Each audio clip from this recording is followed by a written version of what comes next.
24 empresas tractoras. He identificado 19 retos.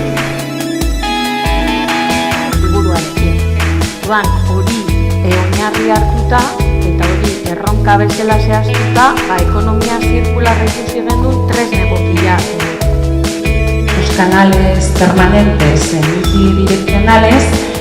El entorno empresarial va a ser un factor de competitividad. Muchas veces pensamos que la competitividad solo afecta al producto, al servicio, a las personas que trabajan.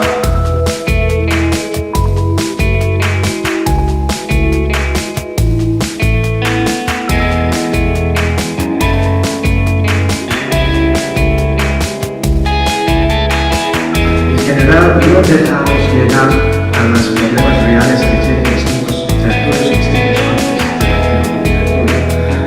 Entonces, estamos con esta iniciativa afrontando unos grandes retos, que se reconocen en la literatura académica, y es un placer como hacer orquesta estar en la mesa. Como sabéis, somos 4 personas del equipo de orquesta.